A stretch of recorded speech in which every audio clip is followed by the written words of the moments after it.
వాక్య ధ్యానం నిమిత్తమై 1 కొరింథీ పత్రిక 9వ అధ్యాయము 16వ వచనం. నేను సువార్తను ప్రకటించుచున్నాను, నాకు అతిశయ కారణమేమీ లేదు.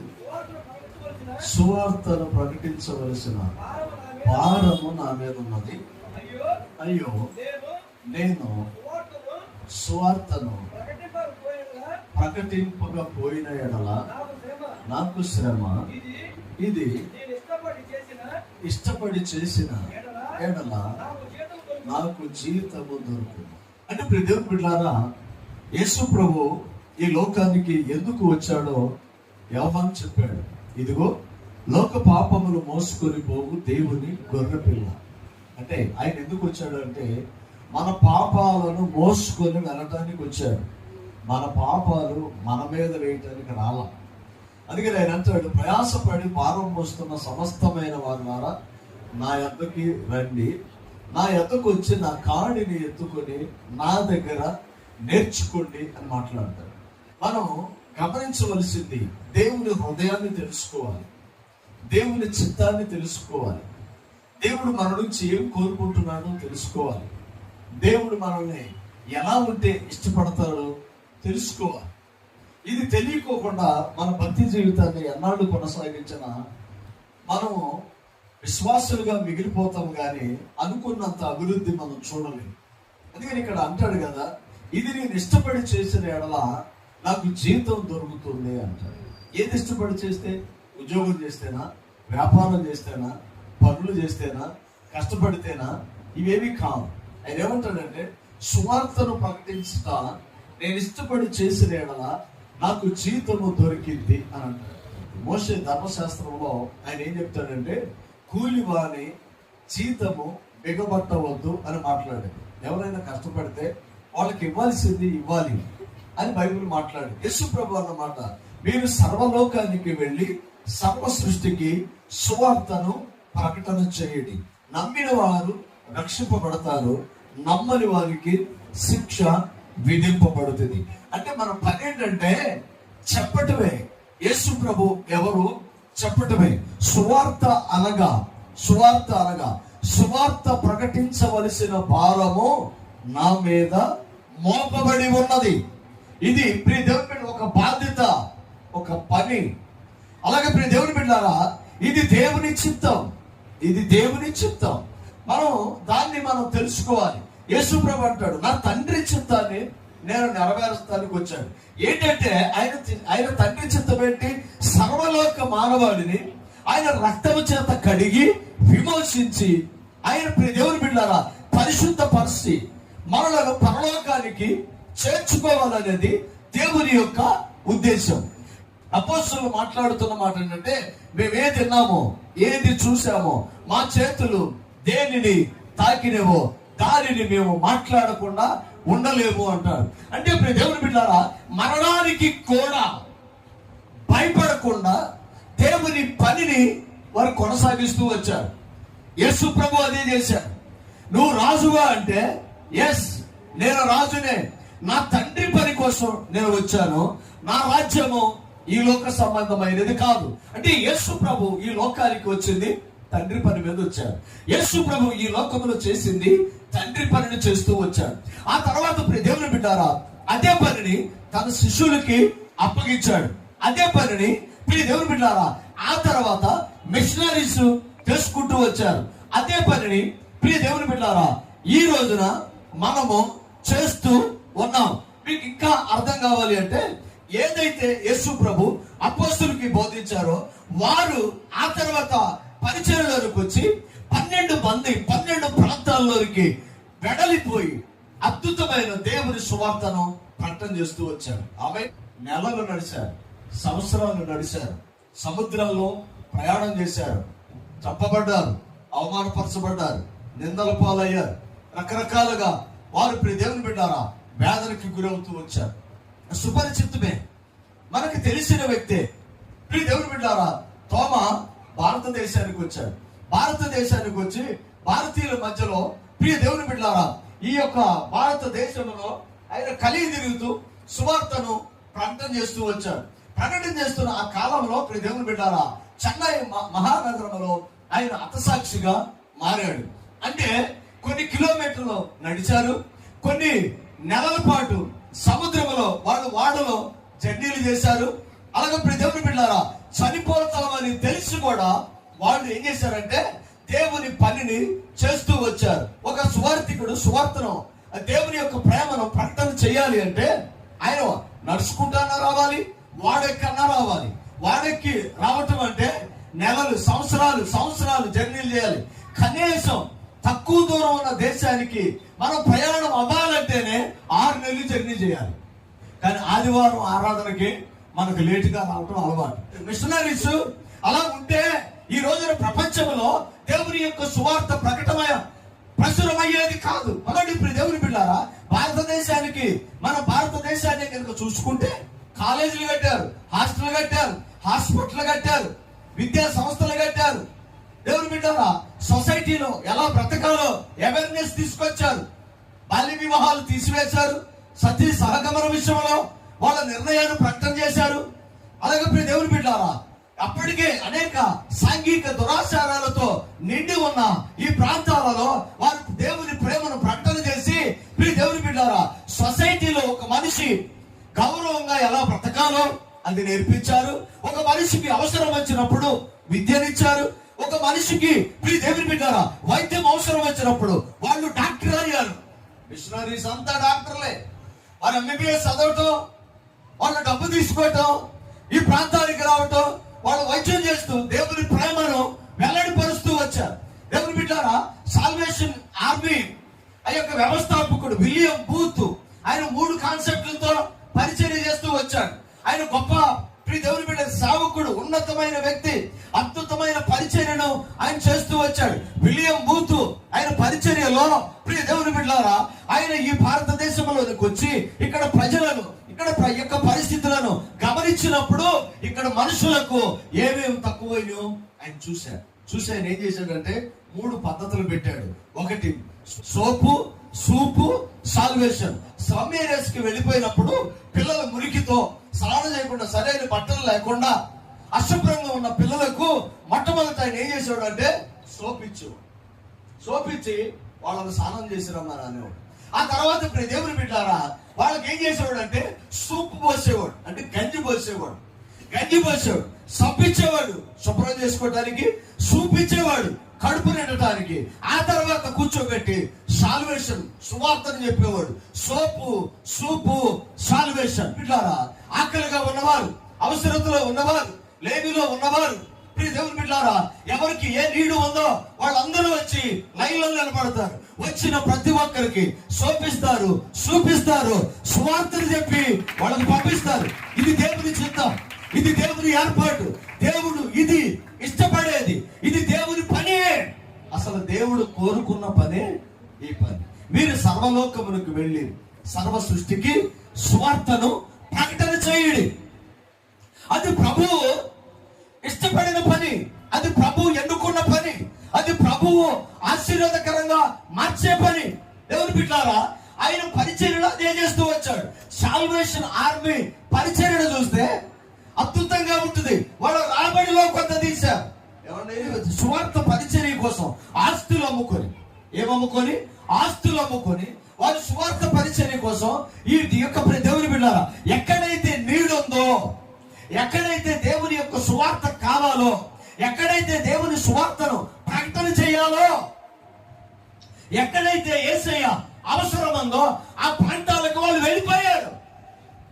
ఈరోజు దేవుని బిడ్డలారా American hospital, Saint Ann's schools తెలుసా, సెయింట్ జోసెఫ్ స్కూల్ తెలుసా, సెయింట్ థామస్ స్కూల్ తెలుసా? దేవుని బిడ్డలారా ఇవన్నీ కూడా ఎక్కడి నుంచో మిషనరీ స్థాపించింది. కులం, వర్గం, రంగు, పరిస్థితులు వీటన్నిటిని చూసి ఇదివరకు విద్యా సంస్థల్లో, హాస్పిటల్లో, కాలేజీల్లో వాళ్ళకి సీట్లు ఉన్నాయి. కానీ ఎప్పుడైతే ఈ మిషనరీస్ వచ్చి ఎవరు అవసరతలో ఉన్నారు, ఎవరు నీడ్ ఉందో, ఎక్కడ లేముందో, ఎక్కడ అంటరానితనం ఉందో వారి దగ్గరికి వచ్చి వాళ్ళతో మమేకమయ్యి దేవుని యొక్క పనిని చేస్తూ వచ్చారు. దేవుని బిడ్డలారా కొంతమంది చంపబడ్డారు, కొంతమంది ఆస్తిని కోల్పోయారు, కొంతమంది బిడ్డలు కోల్పోయారు, కొంతమంది భార్యను కోల్పోయారు, కొంతమంది ఆరోగ్యాన్ని కోల్పోయారు, కొంతమంది నిలువున ప్రాణాన్ని దేవునికి అప్పగించారు. మనం ఏం చేస్తున్నాం దేవుని కోసం? సువార్త ప్రకటన. ఈ పని నేను ఇష్టపడి చేసిన ఎడల జీతం దొరికింది. దేవుని గురించి మాట్లాడటమే దేవునికి ఇష్టమైన పని. దేవుని బిడ్డారా, ఎప్పుడైతే నీవు దేవుని పని చేయటం మొదలు పెడతావో, దేవుని మందిరంలో నమ్మకంగా ఉంటావో, విశ్వాసంలో దేవునితో ఉంటావో, అప్పుడు నీ పని ప్రభు ప్రారంభిస్తాడు. సర్వలోకమునకు వెళ్ళి సర్వ సృష్టికి సువార్తను ప్రకటన చేయండి. దేశాలు విడిచిపెట్టారు, ఖండాలు విడిచిపెట్టారు, ప్రాంతాలు విడిచిపెట్టారు, తెలియని భాష, తెలియని ఊర్లకు వచ్చారు. దేవుని బిడ్డ, నా మాటలో చాలా జాగ్రత్త గమనించండి. ఎవరో చేశారు గనక ఈ రోజు మనం అనుభవిస్తున్నాం. ఎవరో నిలబడ్డారు గనక ఈ రోజు మనకు తోడుగా ఉన్నాడు. ఎవరో మన దగ్గరికి వచ్చి దేవుని ప్రేమను చెప్పాడు గనక ఈ రోజు మనము మన పిల్లలము ఆశీర్వాదకరంగా ఉన్నాము. ఆమేన్, హల్లెలూయా. 5వ సువార్తె నీ చేతిలో ఉన్న బైబిల్, లేక 5వ సువార్తె నీవై ఉన్నావు.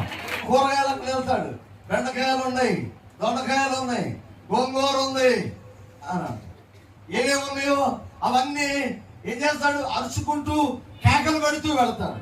ఎవరికి ఏది అవసరమో దాన్ని వచ్చి తీసుకుంటారు. దేవుని బిడ్డ, ఈ రోజున ఒక పూట కూటి కోసం బహిరంగంగా రోడ్డు మీదకి వచ్చి తన దగ్గర ఏమున్నాయో అరిసి కేకలు పెడుతున్నా ఒక వ్యాపారస్తుడికి తెలుసు.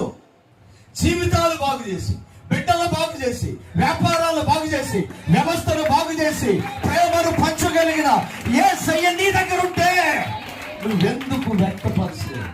ఇది నేను ఇష్టపడి చేసిన ఎడల, ఇది నేను ఇష్టపడి చేసిన ఎడల నాకు జీతం దొరికింది. దేవుని బిడ్డారా, దేవునిని మన జీవితంలో బహిరంగంగా వ్యక్తపరచాలి. నువ్వు మౌనంగా ఉంటే దేవుడు నిన్ను దీవించడు. దేవుని బిడ్డారా, ఎవరు చేయలేని పని, సువార్త ప్రకటన చేసే పనిని దేవుని దూతలకు కూడా ఆ అవకాశాన్ని యేసయ్య ఇవ్వలేదు. అల్పులమైన మనకి దేవుడు అవకాశాన్ని నా వల్ల కాదని అనుకోవచ్చు. నువ్వు ఎక్కడుంటే అక్కడ దేవుని ప్రేమను ప్రకటన చేయి. ఒక్కడు 1000 మందిని ధరవచ్చు. అందులో ఒక్కడు 1000 మందిని ధరవచ్చు. ఇద్దరు కలిస్తే 10,000 మందిని ధరవచ్చు. గుర్రాలు కూడా ఆ యొక్క శక్తిని కూడా దేవుని బిడ్డ వాళ్ళు లెక్కేసేటప్పుడు ఒక్క గుర్రము 1000 కేజీలు లాగగలిగితే 2 గుర్రాలు 10,000 కేజీలు లాగుతాయంట.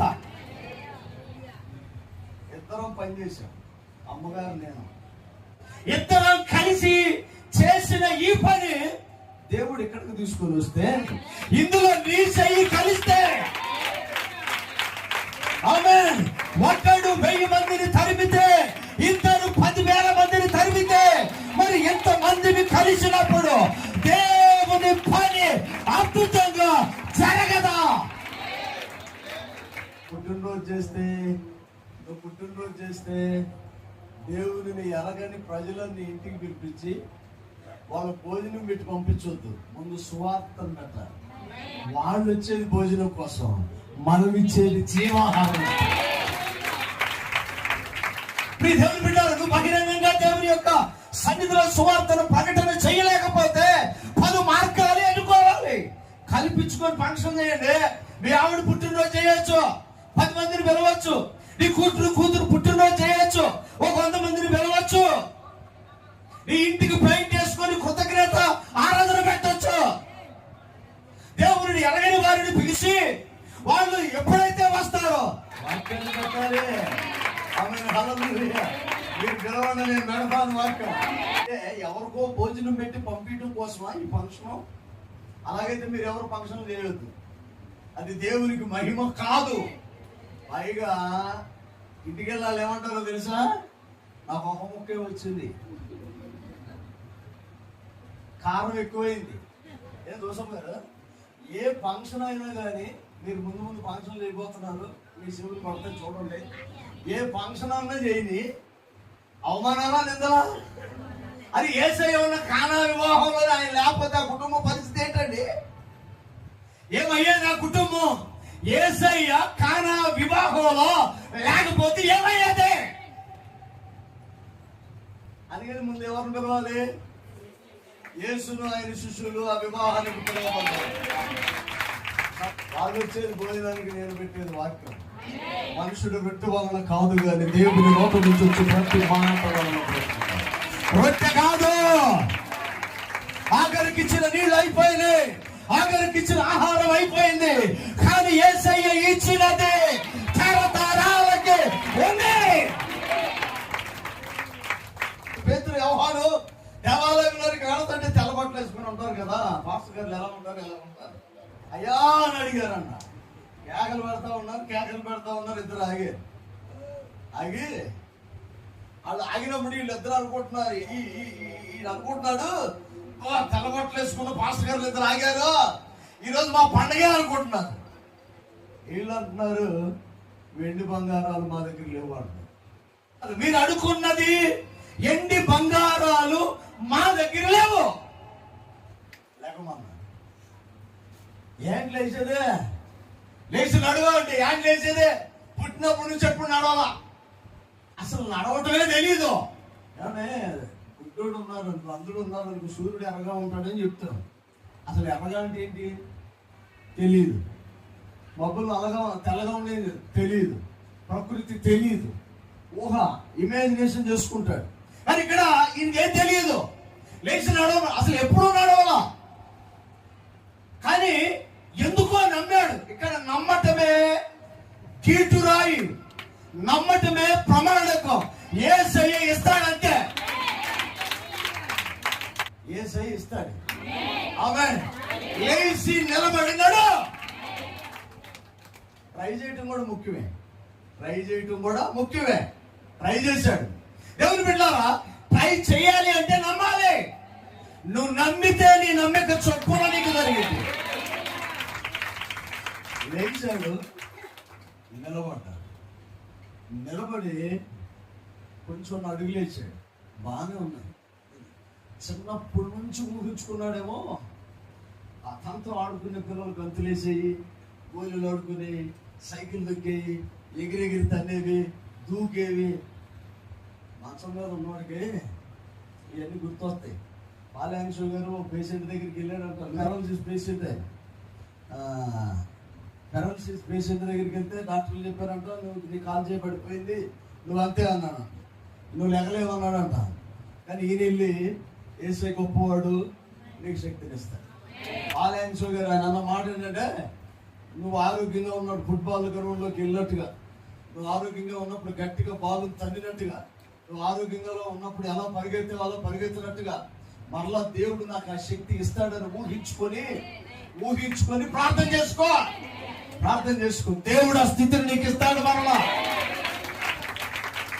ఆ చిన్నప్పటి నుంచి చూసిన నాకు ఈ అదృష్టం లేదే, నాకు ఈ పరిస్థితి లేవే, నేను ఇలా అయిపోయానే, అలా ఉంటే బాగుండు అని అనుకుని తలంచిన ఆ పరిస్థితులు అన్ని గుర్తుపెట్టుకొని ఏడ్చిన ఇతరు ఒకేసారి కాళ్ళు వచ్చేపాటికి ఆ దేవాలయం అంతా గంతులు ఎత్తు పరుగులు పెడుతున్నాడు. ఎలా నమ్మలేకపోతున్నా? ఎవరు చూసిన వాళ్ళు నమ్మలేకపోతున్నారు. అందులో యేసయ్య దీవిస్తే ఎలా దీవిస్తాడు తెలుసా? చూసినోడు నమ్మని రీతిగా దేవుడు ఇస్తాడు. ఇద్దరు ఉండుంటారులే, ఇద్దరంటే అల్లు బేదరు ఉన్నారు కదా, పిల్లలు కవల పిల్లలు ఉంటారు. ఈడు ఆడు కాదు. కవల పిల్లలు ఒకడికేం కాళ్ళు ఉన్నాయి, ఒకడికేం కాళ్ళు లేవు. కాళ్ళు లేనివాడు దేవాలయం బయట ఉన్నాడు, కాళ్ళు ఉన్నవాడు దేవుడు దేవాలయంలో తిరుగుతున్నాడు. ఈడు ఆడు కాదులే. నమ్మలేకపోతున్నారు. వీళ్ళు అడుగుతున్నారు, అసలు ఆడనే పిలిచి అడుగుతామా? ఆమేన్. అసలు ఆడనే పిలిచి అడుగుతామా? ఒకరోజు ఒక గుడ్డివాడికి యేసయ్య కళ్ళు ఇచ్చాడు. కళ్ళు ఇస్తే అక్కడ ఉన్న వాళ్ళందరూ నమ్మట్లా. నమ్మకపోతే వాళ్ళ అమ్మా నాన్న దగ్గరికి వెళ్ళి, మీ అబ్బాయి అందుడేనా, కళ్ళు లేకుండా పుట్టాడా, నిజమేనా చెప్పండి అని అంటే, ఎందుకంటే మీ అబ్బాయి యేసయ్య కళ్ళు ఇచ్చాడని చెప్తున్నాడు. వీళ్ళిద్దరు అన్న మాట ఏంటంటే, ఆడు ఈడు వచ్చినోడు వాడినే అడగమన్నాడు. ఆడి దగ్గరికి వెళ్తే, నన్ను ఎవరో పుట్టారు, ఆయన ప్రభువు అని అంటాడు. ఆయన అసలు నీ కళ్ళు ఎవరు ఇచ్చాడంటే, ఆయన ప్రవక్త అంటాడు. మరలా మూడోసారి అడుగుతారు, అసలు ఎవరు నేను పుట్టిందంటే దేవుడు అని మాట్లాడతాడు. యేసయ్యనిచ్చి చూడండి, యేసయ్యనిచ్చి చూడండి, నీ కుటుంబంలో దేవుడు దేవుడితో ప్రారంభిస్తున్నాడు. అద్భుతమైన దీవుడు, అద్భుతమైన ఆశీర్వాదం, అద్భుతమైన శాశ్వత, అద్భుతమైన విడుదలని దేవుడు నీకు ఇచ్చేవాడు. యేసయ్య సమస్తం ఆమేన్, హల్లెలూయా. విశ్వాసములో మనం నేర్చుకోవాల్సింది అదే. దేవుని బిడ్డలారా, ఆశీర్వాదముల గురించి చేసిన ప్రసంగాలలో ఆశీర్వాదం ఎంతవరకు వస్తుందో తెలియదు, కానీ నువ్వు ఆశీర్వదించబడాలి అంటే నీ నోరు తెలిసి యేసయ్య గురించి మాట్లాడు. వీధుల్లో, ఆఫీసులో, ఉద్యోగంలో, కోడల్లో, సమాజంలో మనుషులలో దేవునికి సాక్షిగా నువ్వు నిలబడు. చూడండి 9:16 నేను ముగిస్తున్నా. సువార్త ప్రకటన చేయి, ప్రకటించుతున్నా. నాకు అతిశయ కారణము ఏది లేదు. స్వార్థను ప్రకటించుట భారము. మరి ఏం వస్తున్నావు? స్వార్థను ప్రకటన చేయటం భారమా కాదా? దేవుడు నీకు ఇచ్చిన భారం అది.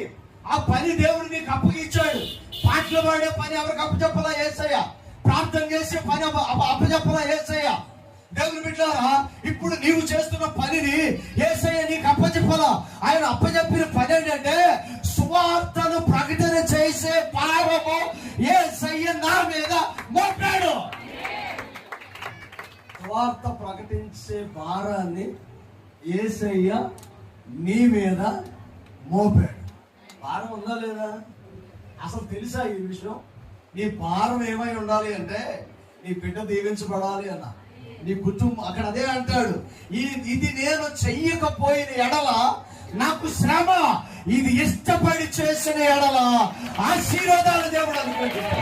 అందుకని ఇప్పుడు దేవుని బిడ్డారా, దేవునికి ఇష్టమైన పని సువార్త ప్రకటన చేయటం. ఎప్పుడైతే దీన్ని ప్రకటన చేస్తావో దేవుడు నీ జీవితంలో ఆశీర్వాదాలు తీసుకొస్తాడు. ఉన్నతమైన కృపకు పాత్రులుగా నిన్ను ఆయన మారుస్తాడు. దేవుని బిడ్డ, నా మాటలు చాలా జాగ్రత్తగా గమనించారు. ప్రపంచ దేశంలో ఉన్న మిషనరీస్ అందరూ కూడా ఆయన ప్రేమను ప్రకటన చేశారు. అది ఈరోజు మన దగ్గరికి వచ్చింది. నేను ఒక శ్లోకం చెప్పి నేను ప్రార్థన చేస్తాను. కల్వరి కొండపై వెలిగిన దీపం అనండి. కల్వరి కొండపై వెలిగిన దీపం, అపోస్తులు వెలిగించిన దీపం.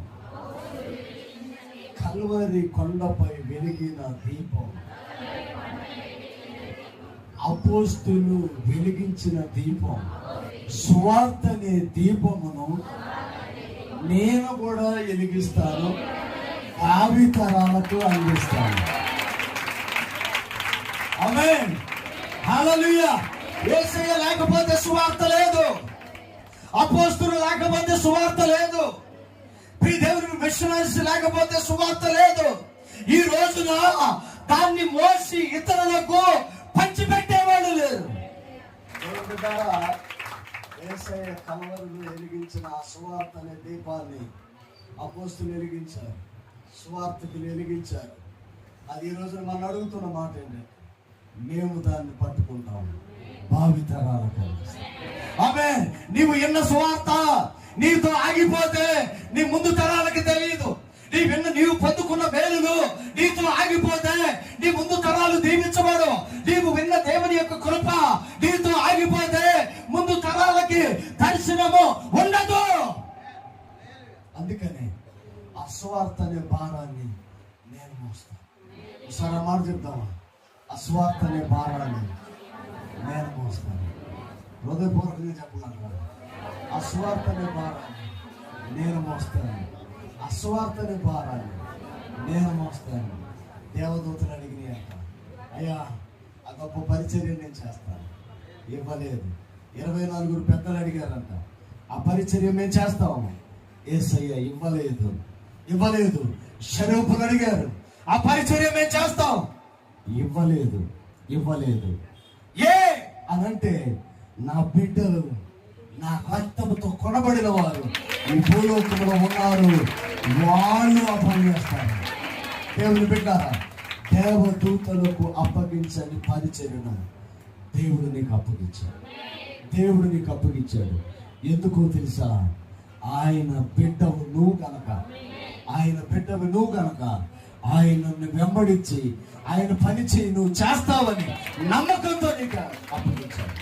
విశ్వాసంతో నిలబడండి. మీ జీవితంలో మీ పని సువార్త ప్రకటన చేయటమే. ఎక్కడున్నా చెప్పటమే. దేవుని గురించి మాట్లాడాలి. నీ పొరుగు వారు నువ్వు ఎవరితో సహవాసం చేస్తున్నారో వారితో యేసయ్య గురించి మాట్లాడు. ఆమేన్. నీకు యేసయ్య జీవితాన్ని ఇచ్చేవాడయ్యా. తలవంచని ప్రార్థన. ప్రేమ కలిగి సత్యస్వరూపి కృపా సమృద్ధినిచ్చేవాడా నీకు ప్రభువా. ఈ ఉదయకాలం మాతో మాట్లాడిన ప్రతి మాటను బట్టి నేను స్తుతిస్తాను. సువార్తను ప్రకటించవలసిన భారం నా మీద మోపబడి ఉన్నది. అయ్యో, సువార్త ప్రకటించకపోయిన ఎడల నాకు శ్రమ అంటాడు. అది నేను ఇష్టపడి చేసిన ఎడల నాకు జీవితంలో దొరికి. దేవుని బిడ్డ, నీ బిడ్డలు బాగుండాలి, నీ కుటుంబం బాగుండాలి, నీ వ్యాపారం బాగుండాలి, నీ భర్త బాగుండాలి, నీ భార్య బాగుండాలి, నీవు ఆశీర్వాదకరంగా ఉండాలి అంటే యేసయ్యకి ఇష్టమైన పని దేవుని యొక్క సువార్తను ప్రకటన చేయడం. ఆ పని నేను చేస్తాను అని ఒక నిబంధన వేసుకొని చూడు. ఈ 8వ నెల సకల దీవెనలను ప్రభు మీకు అనుగ్రహిస్తాడు. యేసు పరిశుద్ధ నామమున అడిగి వేడుకొనుచున్నాను తండ్రి. ఆమేన్. హల్లెలూయా.